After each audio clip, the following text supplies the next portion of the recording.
Hello and welcome back. Today I'm talking about rhythmic awareness and phonemic awareness and how the two intersect. When I hear a child read aloud and I notice that they can sound out the simple CVC words such as mat, but lose confidence on vowel digraphs in words such as could, would, should, or hair, chair, pair, I know that we need to think less about the digraph and more about the pattern. So I'm going to explain what I mean. When we're breaking the words down with the children, we tend to either use onset and rime, ch, air, or use the phonemes, the smallest parts of the words, and sound out each one in turn.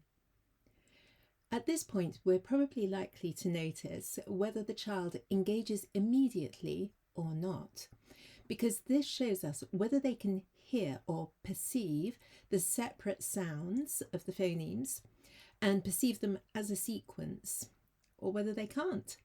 So if they do engage, continuing with the universal phonemic-based strategy is absolutely reasonable. We might also notice a compliant child who is not engaged and that they cannot articulate the challenges that they're experiencing.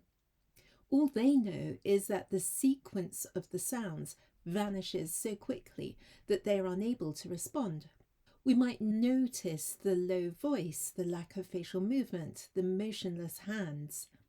You see, this is not a digraph problem, but it is a timing problem.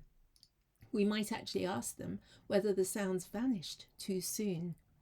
The child without the capacity to hold information in mind is doubly disadvantaged when a word is split into its smallest parts, because the gap between each of the phonemes extends the length of the word and the cognitive load into additional units. So if we're going to break chair into the initial sound, ch, the vowel digraph, and then the final consonant, and put a space between each of those, we end up with 5 units. But if we have the word chair and we present it as 2 units using an onset and rime approach, we just have ch, air.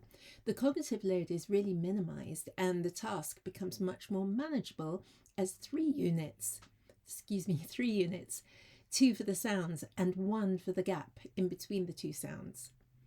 Having worked in special schools and mainstream, I know that this approach, onset and rime, is highly effective with students identified with moderate and severe learning difficulties, as well as with neurodiverse pupils. The main advantage of using onset and rime is that the principal division of chair, for example, into ch, air, can also be extended as a rhythmic pattern that rhymes. So we can extend this to words like fair, hair, lair and pair, and it can also be practiced as a writing exercise. In this way, the vowel digraph is no longer decontextualized as a sort of separate sound on its own floating around in the air, but it's anchored within a stable, memorable structure. Sometimes a simple change is all that is needed to help the child with the difficulties that they've been facing. And if you'd like an onset and rime list, please get in touch. So let's consider another example, a child who can decode words but does not read fluently. According to established accounts of reading fluency development, once children associate phonemes, the sounds, with graphemes, the printed symbol, and can do so with automaticity, they can learn to read fluently and understand what they read. The majority of children do learn to read in this way, even though the automaticity piece is not well understood as it happens subcortically. Researchers believe that the printed symbols of language bootstrap onto the brain's highly evolved language processing areas. At this point in development, reading sounds natural, expressive, and engaged. As we see from attainment data, this does not necessarily work for all children. You see, even if they can confidently sound out the words, automaticity does not necessarily take hold. We notice the child trying hard to move from syllable to syllable, or from word to word, or from sentence to sentence. No matter their level of proficiency in decoding, effort is what defines these children. It is obvious that they are trying really hard, Purpose is visible in their determined brow. Their legs might be pumping back and forth as part of a concerted attempt to work their way through an entire passage of text. Their resilience is remarkable, but despite these valiant efforts, they have little, if any, understanding of the text. The automaticity subcortical mechanism did not connect for these children. These are also the children who do not follow instructions well and prefer to chat to their friends in class. This may be for reassurance, because if they do not know what they're supposed to be doing in class, they might feel really disengaged during the lessons. And if we notice this, we can discern that they are not listening deeply, only superficially. Let's now consider conversations in reading and around reading. If we're serious about prioritising early intervention for reading and oracy as central to inclusive classroom practice, then we need to define a few parameters. Conversational turns are the to and fro that involve speaking and listening, whether between two or more people. Knowing when to listen and when to speak varies a little in every conversation, and we can adapt to the rhythm of the conversational turns without realising we're doing it. But we can also feel the positive effects of a good conversation in which we connected with ease. Children who are not skilled conversationalists may struggle with keeping pace with what others are saying, perceiving only fragments of meaning, not knowing what to say and not knowing when to speak. They're unable to find their words in the moment. All of these can be characterised as rhythm-based. When the child does not engage in conversational turns or follow the lesson, this does not always mean that they're unable to understand something. The adaptation is to break the language into shorter utterances for them. If we notice that in the classroom some children do not follow instructions and they chat rather than getting on with the task, a neat workaround would be this. Rather than setting a multi-step task for everyone, offer an option to take one step at a time. Yes, this involves checking in with these children at each step, but this approach acts as an effective bridge between universal and targeted support. As we notice children who are behind in their social development of conversational turns and compensating socially by clowning or masking or withdrawing, we might assume that we may support them by accelerating their response times, reducing overall latency, encouraging their confidence and building participation little by little. In terms of reading development, this translates into quick fixes such as reading that looks more like fitness training, reading for speed, reading quizzes, incentives for reading more books, reading with performative expression. It's as if we might ignite the automaticity that failed to spark in line with expectation in years 2 and 3. That route did not work for a reason, but the logic trap would be to behave as if more of the same is going to make a difference. The alternative approach is to apply discernment, to notice what is working and to protect the fragile gains that do appear and to allow these to consolidate. But this on its own is not going to lead to coherence. You see, rhythm enhances coherence in everything that we do. Athletes talk about getting into their rhythm, and we know that from everyday experiences that once we have learned a new task, repetition leads to a feeling of rhythmic flow as the task becomes second nature. Our mastery of complex multi-layered actions such as riding a bicycle, driving a car, operating machinery are encoded as procedural memories once coordination becomes stable and fluent. The basal ganglia in the deepest part of the brain are involved in procedural memory and are also well known for our rhythm-based responses to our environment. Nearly everything we do involves coordinated movement. Even silent reading involves the coordination of eye movements, whether horizontally or vertically, depending on the writing system.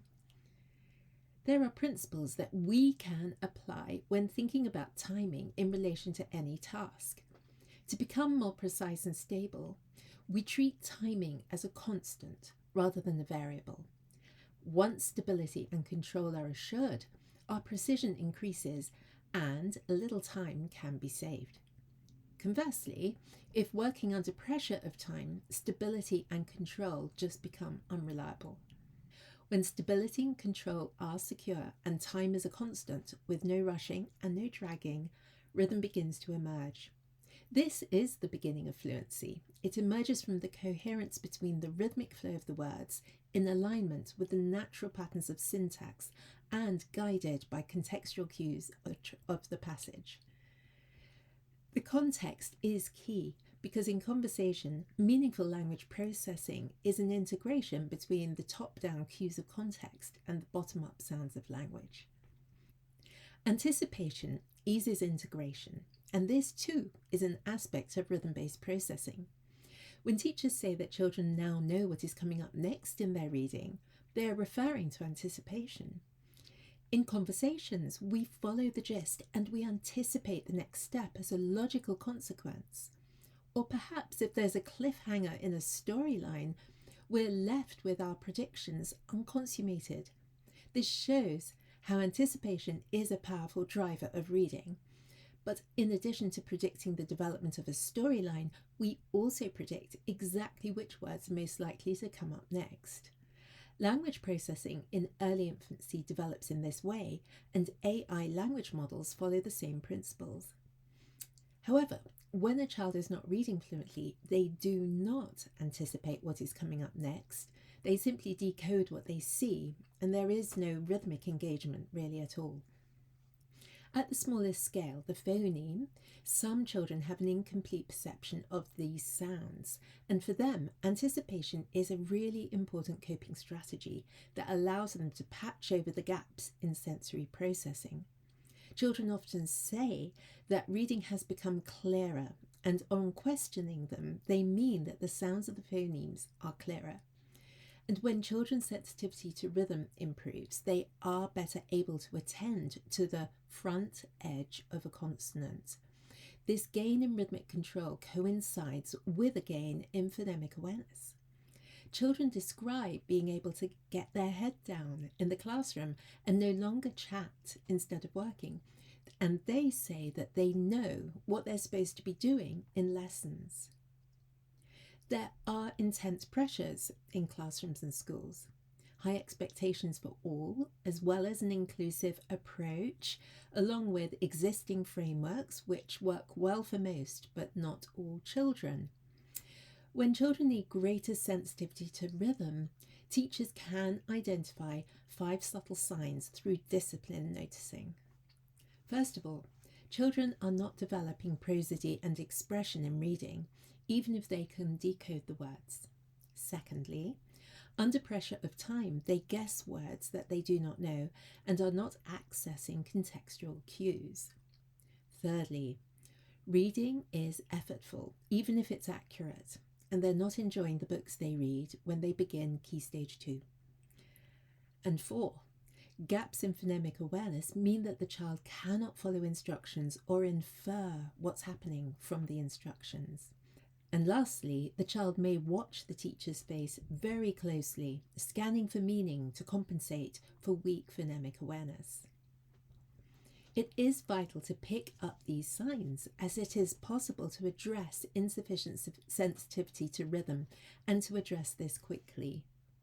This can avoid unnecessary referral to special educational needs assessment. It can also lighten the teacher's workload and avoid unnecessary disaffection from reading and learning later on. Overall, learning requires rhythm, rhythm requires stability, and stability requires a calm environment. Pressure of time is the only real threat to stability of the nervous system, and therefore to rhythm and learning. When the classroom is calm, continuity and coherence are easier to sustain in this as the external environment. But the internal environment of the child may still feel unsettled, spacey, and ungrounded because they're not steady and stable within themselves. This may be because they're recovering from noisy transitions or aggression in the playground, or maybe there's an issue at home. Any of these could be interrupting learning every single day.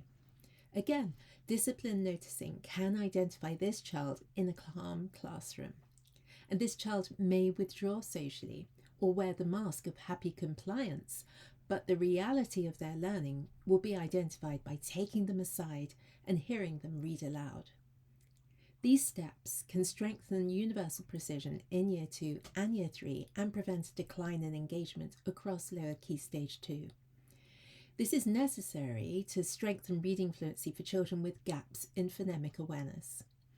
Also, addressing weakness in sensitivity to rhythm can achieve stability if there is a need to put light touch support in place prior to targeting children for SEND. In a policy landscape that emphasises inclusive mainstream education and early identification, strengthening the universal fluency provision is a preventative step that really will deepen and strengthen early reading for everybody. So if you're reviewing your universal literacy provision in the light of SEND reform and inclusion, I've created a structured fluency lens that may help you to identify fragile gains before they disappear. And the details are on my website. Thank you so much for staying with me, and I hope you have a lovely rest of the week. Goodbye.